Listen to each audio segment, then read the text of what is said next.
लेकिन चलिए सबसे पहले बीजेपी का हम रुख करते हैं और ये जानने की कोशिश करते हैं कि विधानसभा चुनाव में आप लोगों को वैसा रिजल्ट नहीं मिला था, लेकिन क्या कहेंगे, क्या लोकसभा में धार की जनता पिछली बार की तरह इस बार भी आपको विजय श्री का आशीर्वाद देगी? पूरे देश ने मन बना चुका है और धार महू लोकसभा में भी पूरी जनता ने मन बना चुका है कि यहाँ से कमल खिलेगा। किन मुद्दों पर आपको लग रहा है कि बीजेपी का साथ देगी धार की जनता? एक गरीब को मकान मिल रहा है, उसको राशन मिल रहा है, उसको नल में पानी मिल रहा है, छत पे मकान भी है, बिजली भी मिल रही है और हर हाथ को रोजगार मिल रहा है। तो व्यक्ति को चाहिए क्या? तो निश्चित तौर पर आयुष्मान कार्ड मिल रहा है, तो हर व्यक्ति किसको चुनेगा? मोदी को चुनेगा 100%। आपको बता दें कि 2014 की जो सांसद थी सावित्री ठाकुर, उनको इस बार यहाँ पर टिकट दिया गया है और कांग्रेस की तरफ से राधे श्याम मोबाइल हैं, पहली बार लोकसभा चुनाव लड़ रहे हैं। तो जो मौजूदा सांसद हैं उनका टिकट क्यों काटा गया? एक उम्र के हिसाब से भी और संगठन सर्वोपरि है, ऊपर से जो करा वो सर्वोपरि है। वो लगत सावित्री जी भी काम कर रही थी, दरबार भी काम कर रहे थे, पर एक एज फैक्टर को देखते हुए सावित्री जी को वापस आगे लाए हैं और दरबार का टिकट वो करा है उम्र के हिसाब से। हाँ, चलिए कांग्रेस से भी जान लेते हैं।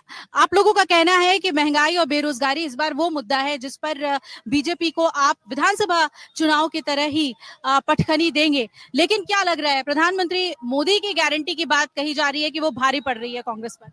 मोदी जी की गारंटी तो उन्होंने अपनी पत्नी से नहीं निभाया। व्यक्तिगत कमेंट मत कीजिए, शुरुआत इससे मत कीजिए। मोदी जी की गारंटी 2 करोड़ रोजगार की बात करेंगे आप? मोदी जी की गारंटी 15 लाख रुपए प्रति खाते में आएगा, उसकी बात तो करेंगे कि नहीं करेंगे?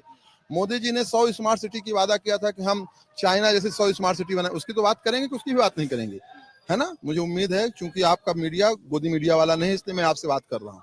मोदी जी ने जो 2014 में मध्य प्रदेश से 27 सीट जीती, 2019 में 28 सीट जीती, अभी वो 5 साल और काहे के लिए मांग रहे हैं? उन्होंने 14 में क्या किया, उन्होंने 19 में क्या किया, उनके क्या वादे हैं, उन्होंने अपने स्टूडेंट के लिए क्या किया, शिक्षा के लिए क्या किया, स्वास्थ्य के लिए क्या किया, युवाओं के रोजगार के लिए क्या किया, महंगाई के लिए क्या किया? इनके पास ले दे के सिर्फ एक मुद्दा रहेगा, धर्म। ठीक है, क्या धर्म के नाम पे राजनीति चलेगी इस देश में? धर्म के नाम पे इस देश में राजनीति नहीं चलनी चाहिए। राजनीति चलनी चाहिए शिक्षा के नाम पे, स्वास्थ्य के नाम पे, रोजगार के नाम पे, महंगाई के नाम पे। जिनके दम पे आपने 2014 में सत्ता पाई थी और 2014 में जो आपने सत्ता पाई थी वो इसी के लिए पाई थी कि आप देश में अच्छा काम करोगे। इसके लिए काम नहीं करोगे कि आप सिर्फ अडानी के लिए काम करोगे। बात करोगे गरीब की, एक भी योजना गरीबों के लिए नहीं है, सारी की सारी। ना उन्होंने किसानों का कर्जा माफ किया, आपको पता है, आप तो एक रिस्पॉन्सिबल पर्सन है, उन्होंने उद्योगपतियों का कर्जा माफ किया। उनके रहते पूरे देश के जो चंदा चोर थे, जो लुटेरे थे, वो सब विदेश भाग गए। वो कभी भी रेमन्ना की बात नहीं करेंगे, वो सिर्फ कहे कि अंतिम में ले जाके मुद्दे को कहां भटकाएंगे, हिंदू मुस्लिम, भारत पाकिस्तान। इसके अलावा यदि वो मुद्दों को हटा दें तो मोदी जी खड़े होने के लायक नहीं है। आप इनसे भी बात करेंगे तो ये सावित्री ठाकुर, अभी एक कोई सज्जन बता रहे तो उम्र की बात कर, 73 साल के मोदी जी तो चुनाव लड़ सकते हैं।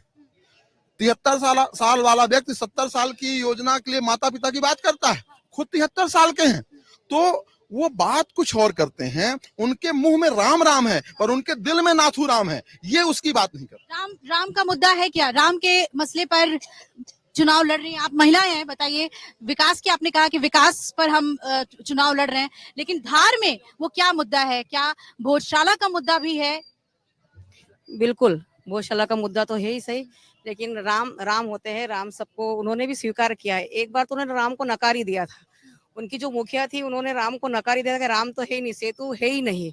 इन सब चीजों को लेके उनके पास राम है ही नहीं, तो फिर राम की बात करते भी क्यों? हम राम को मानते हैं, मानते रहेंगे, क्योंकि वो हमारे अग्रज है।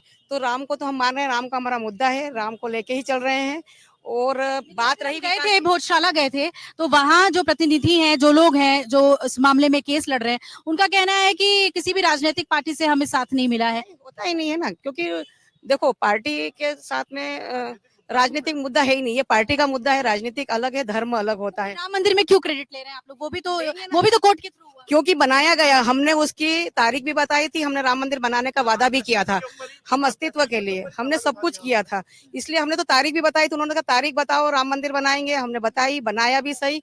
और हमारे प्रधानमंत्री ने उसकी तारीफ भी बताई और बनाया भी सही, इसलिए राम को नाम तो लेंगे। लेकिन यहाँ भी तो खरगोन में भी तो भोजशाला का उन्होंने नाम लिया, वाघ देवी की बात की, तो क्या यहाँ पर वो वादा तो नहीं कर सकते चुनाव से पहले, लेकिन भोजशाला बीजेपी के एजेंडे में है या नहीं? वो तो कह रहे थे यहाँ के लोग कि मैनिफेस्टो में भोजशाला थी ना, है भोजशाला तो है ही सही ना, है भोजशाला तो, भोजशाला का मुद्दा मान, और इन चीजों को आप नहीं नकार सकते क्योंकि उन्होंने भोजशाला अकेली नहीं ली है, यहाँ बाघ की भी गुफाओं का भी लिया है, मांडव का जहाजमहल भी बोला है उन्होंने, जितनी भी धरोहर है यहाँ की, जितनी भी धरोहर, सब सारी चीजों के नाम लिए उन्होंने, अकेली भोजशाला का नाम नहीं लिया है हमारे प्रधानमंत्री। अगर आप ये वीडियो YouTube पर देख रहे हैं तो हमारे चैनल को सब्सक्राइब करें और बेल आइकन को दबाना ना भूलें। अगर आप Facebook पर ये वीडियो देख रहे हैं तो हमारे पेज को लाइक करें।